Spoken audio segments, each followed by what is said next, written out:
ایک طرف تو ہندوستان اندرونی طور پر مذہبی انتہا پسندی کی طرف گامزن ہے، جس کا چرچا پوری دنیا میں۔ دوسری جانب ہندوستان نے خطے کے امن کو داؤ پر لگاتے ہوئے ڈیفنس پروکیورمنٹ کا ایک نہ رکنے والا سلسلہ شروع کر رکھا ہے۔ اس سے نہ صرف روایتی جنگ میں طاقت کا توازن متاثر ہوگا، بلکہ خطے میں اسلحے کی دوڑ اور اس سے امن پر شدید منفی اثرات آئیں گے۔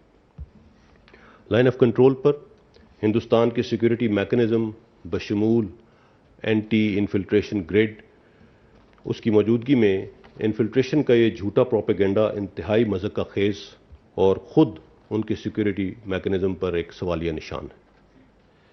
حال ہی میں ہندوستان کی فوج نے نیلم ویلی کے سامنے کرن سیکٹر میں دراندازی کے نام پر ایک اور فیک انکاؤنٹر کیا اور اس میں ایک معصوم کشمیری کو شہید کر دیا اور اس کا بھی الزام پاکستان پر لگا دیا۔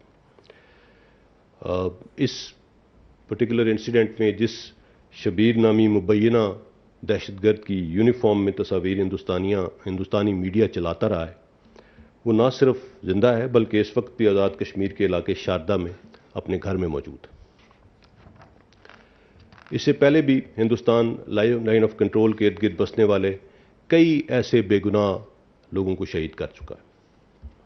حقیقت یہ ہے کہ ہندوستان کشمیر کی انڈیجنس فریڈم سٹرگل کو ہمیشہ ایکسٹرنلائز کرنے کی کوششوں میں سرگرم رہا ہے، لیکن اب نہ صرف ہندوستان بلکہ خاص طور پر مقبوضہ کشمیر کی مستند سیاسی قیادت اور دنیا بھر سے آوازیں اٹھ رہی ہیں کہ بھارتی فوج دہشت گردی کے نام پر بے گناہ معصوم کشمیریوں کو نشانہ بنا رہی ہے اور ان کی آزادی کی کمپلیٹلی لیجٹمیٹ اور انڈیجنس فریڈم سٹرگل کو ناجائز طور پر مسخ کرنے کے درپے ہے۔ سچ یہ ہے کہ کشمیر میں انسانی تاریخ کا بدترین محاصرہ اگست 2019 سے جاری ہے۔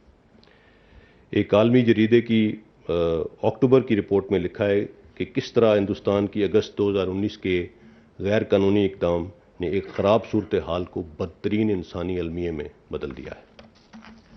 اس حوالے سے 17 سے 19 دسمبر کو سرائیوو میں منعقد ہونے والے رسل ٹرائیبیونل آن کشمیر کی فائنڈنگز چشم کشا ہیں۔ اس ٹرائیبیونل میں 15 بین الاقوامی ججز اور ان کے علاوہ کئی بین الاقوامی ماہرین نے شرکت کی۔